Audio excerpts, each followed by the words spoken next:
Like this one chick came up and she propositioned me. I was like, no, thanks. And I was like, no, thanks. I don't feel like getting arrested today. Right. And she's like, oh, no, the police chief is my boss. I was like, oh, geez. Wow. So that's about as corrupt as it gets. Yeah. And then I'm like, well, how much? No, I'm just kidding. No, I was just like, no, thanks. And jeez, I know it was bad. It's bad. So how about the way that Russia is going about it? You know, I mean, are they really attacking all of these targets throughout Ukraine? And do you believe? Yeah, they are. Okay, and they absolutely are. So is it just about crippling their ability to respond, or do you think there's something more going on? Well, I think they're going to get rid of Zelensky, and I think they're going to put in someone who's a little bit more kind. Really? And understanding of the Donbass and Donetsk regions. So tell me your overall opinions on Zelensky and you know what the Russian people think of him, because you know I've always thought of Zelensky as a good guy because he was elected in the same kind of populist revolution that Trump was elected under. You know, I mean, obviously a lot of corruption there in Ukraine. You know, but they didn't want him to be president. Yeah, so here's the thing with Zelensky, right? He was very populist, and he actually played an actor. Mm-hmm. I mean, he was an actor, and he played a part of being a Ukrainian president for the people. Mm-hmm. Mm-hmm. And you know, this was a Ukrainian movie, so when he decided, you know what, I'm going to do this for real. You know, the movie was fantastic, and the people were like, yeah, let's freaking support Zelensky. He got in, I think it was like 75 or 78% of the vote voted for this guy. Now, right? People see what a scumbag he is, and yeah, he's lucky if he'll get 15%. Like the people hate him now, like really? The Ukrainians. They don't like him, no, because you know what? He's just as bad, if not worse, as Poroshenko, and he's really handing over the government, the country to America. You know? Yeah. I don't know if you know this, but there are like 14 bioweapons labs in Ukraine. Okay, sponsored by America, and one of them is in it's like a super secret location, but it's in the basement of a veterinary clinic. Somebody had just told me about that during Occam's Razor earlier, and I planned to ask you about that. I hadn't heard about it. So are these new bioweapons facilities, like since Zelensky has come in, or are these historical? Well, so I'm trying to remember. America started funding the bioweapons labs in the 2000s, like the mid 2000s, late 2000s. Okay. But but it was just a couple, you know. But now Zelensky's really expanded it, and not only that, right? But all these freaking pharmaceutical companies have come in, and they are testing their products on the poor Ukrainians. Really? Yeah. George will tell you that like his wife went to the pharmacy to get him some medicine for some illness once, and he came back and he's like, what the hell is this stuff? And he Googled it, and it was like all experimental medication. Oh, wow. Yeah. And lots of Ukrainians have died because of these pharma companies and these bioweapons labs. Lots of Ukrainians have died.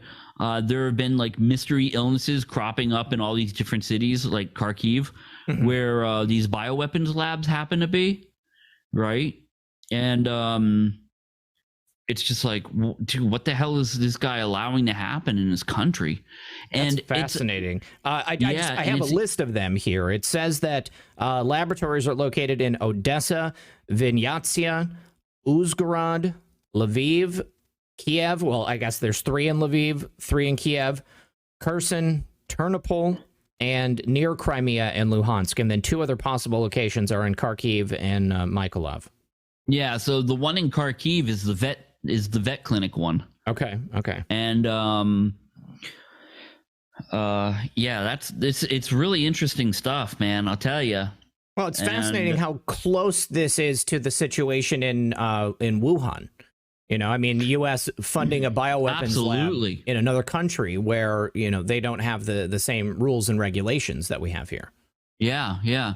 And, you know, it just needs one bad illness. Hell, they had an outcrop of, I think it was smallpox. Really?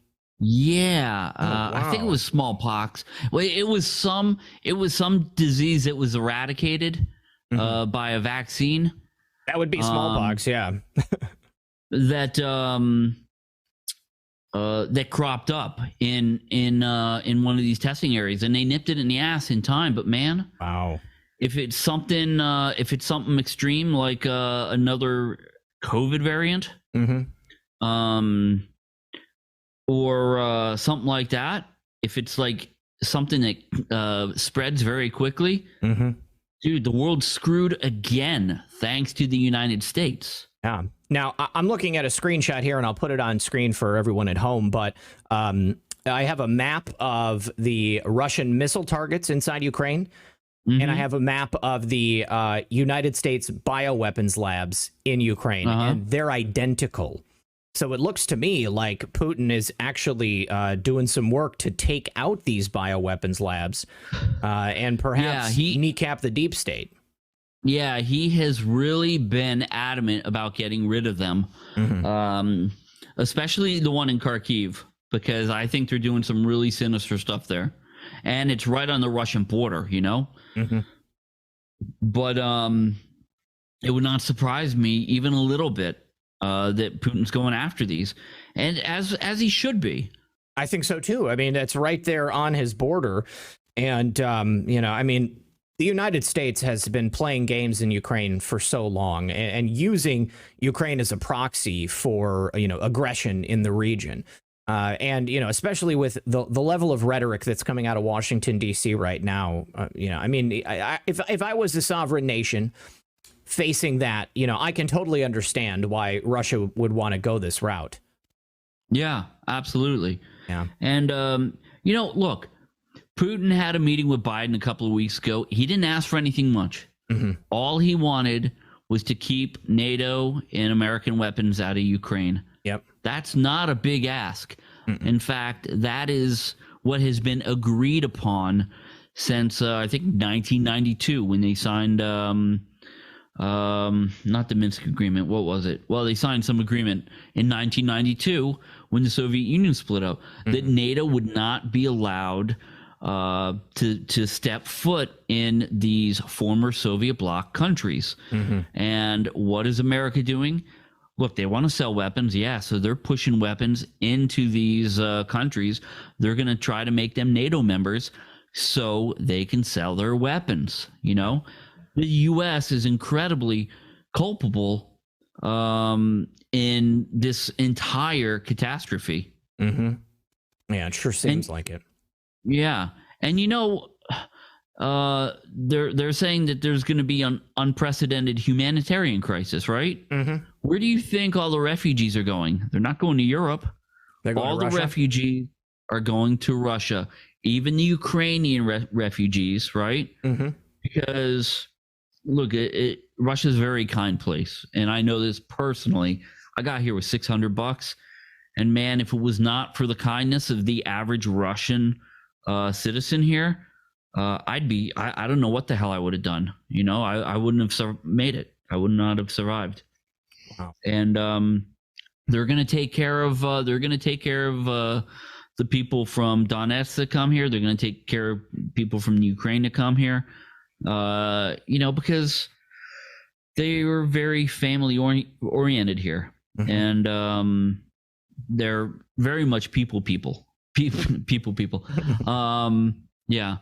So, you know, they don't want any suffering, especially on a neighboring country. And Russia historically is not an occupying force. If you look at what happened in Georgia a few years back, and then you look at what happened in Kazakhstan just like a couple of months ago, you know, I think the Biden administration said, oh, Russia's going to be occupying Kazakhstan for like 10 or 20 years. No, Russia went in, they sorted out the peace, and they were out in 2 weeks. You know, what's interesting to me is that there's a fair amount of globalist activity taking place in Kazakhstan as well. And I'm wondering, you know, what the future is going to look like there for those people and, you know, how that all really shook out. You know, and that's another one that's kind of murky for us over here in the West. Yeah. You know, a good person to ask about that would be Hunter Biden. Yeah, exactly. That's what I'm saying. Another country that Hunter Biden and the Bidens were involved in. Yeah. Yeah. Any word have you heard any word on the supposed cyber attacks that took place on Ukrainian banks the other day, just before this invasion kicked off, or I guess this security action took off? No, I don't think I've heard anything about it. No. Okay. All right. There were reports that were coming out, and you know, and I bring it up because, and this is why I asked about Zelensky too, is because Brian Cates, you may have heard of him. He's a journalist here in America. You know, he seems to think that Zelensky and Putin had some sort of backroom deal, which allowed for Vladimir Putin and Russia to solve the crisis they had with these breakaway republics. You know, it would be akin to like Florida and Georgia saying, we're going to break off from the United States. And, you know, the United States president would have to be like, oh, hold on just a minute. We can't allow that to happen. This allows for that to end. Now they're under the protection of Russia. And then at the same time, they get to come in, and apparently they're taking out these bioweapons facilities. And, you know, that might put Zelensky in a position to better clean up the country, because, you know, even if he's president, he still only has so much power. And the globalists that have been acting in Ukraine to pervert their country and take all this money and wealth and run these criminal activities through it, I mean, they're entrenched, you know. I mean, they have control over a large portion of the country. What does Zelensky really have control over at the end of the day? Yeah. Well, you know, I mean, it sounds interesting, but I wouldn't put a lot of stock into it because, I mean, look at all the stuff that Russia has bombed. If they came to some backdoor agreement, then Zelensky would have just told his military to stand down. Because Zelensky doesn't want his own people to get killed. You know? So is there massive casualties taking place right now? Or, I mean, are there military casualties? I haven't really seen. I think there's some. Yeah. I think there's some, and Russia's taken some casualties. You know, 2 helicopters got shot down. Okay. I saw a couple of soldiers that looked like they had been captured, and I don't know if they were Russian soldiers or if they were Ukrainians or from the breakaway republics that had been captured.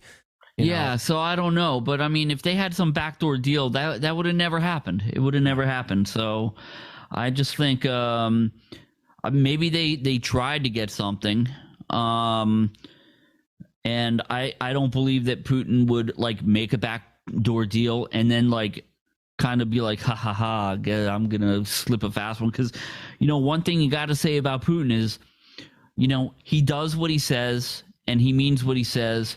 He's really, I mean, he seems like a gentleman. You watch him talk. He's really a wonderful statesman. And I don't really see a guy like Putin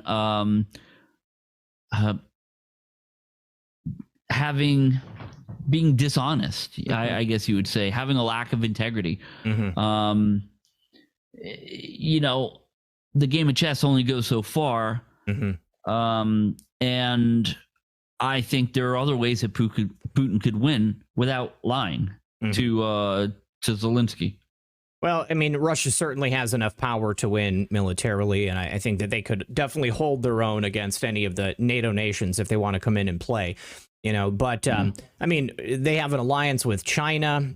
You know, and what do you think about what's going on in China now? You know, I mean, this seems like the perfect time. If China really wants to take back Taiwan, they can go ahead and do it. You know, do you think it is the perfect time? Yeah, absolutely, because the world's looking at what's going on here, and they're not going to want to get involved in the Chinese thing either, because I'm sure. Putin and Xi made an agreement that said, look, I'll back you, on Ukraine, you back us on Taiwan, and we'll just have this nice little alliance here. Yeah. And boy, could you imagine?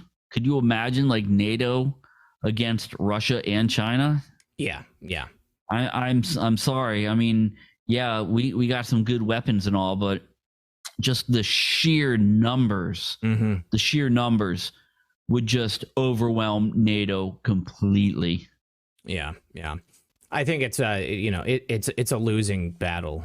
I mean, yeah, and the whole world knows it. Yeah. That's why NATO isn't doing anything now. Yeah. They're pretty ineffectual. They soak up money, and that's about it. So yeah. All right. Well, John, you got anything else you think we need to know from what's going on down there on the ground? No, but I'm doing a live stream twice a day. I'm doing my best to do it twice a day. So if they want, they can check out my channel. Definitely. And I'm bringing like the latest videos and the latest news that I have. I just did a live stream today, and I was actually surprised at how many people watch it live. I mean, nowhere near your numbers, but for me, 75 people at once. I was right like, on. Damn. Well, anybody, if you're not subscribed to John's channel, you can get to it through the description of this video. Obviously, I went to him first because he's my first-hand source right there in Russia. So if you want to catch what's happening there on the ground, I highly suggest you go ahead and do that. So any other place you want to tell people where they can follow you, John? Nah, pretty much my YouTube is it. But one more thing. Okay. I'm trying to put together a group of journalists to go to the front lines in the Luhansk Donetsk Republic, the new country. Yeah. So I'm trying to get a group of journalists together, and if any journalists are watching this, make sure you contact me, because I've got connections that can kind of expedite stuff and help you guys out, Well, I'm working on getting my passport right now. I want to come there. I want to see what's going on. Dude, you need to. Yeah, yeah. All right. Well, I appreciate you joining me today on such short notice, dude. Thanks again for being here. And then thank you, everybody else at home. Make sure you give John a follow. Check out for his streams, and keep your eyes open for the latest news coming out about Russia and Ukraine. We'll see you guys next time.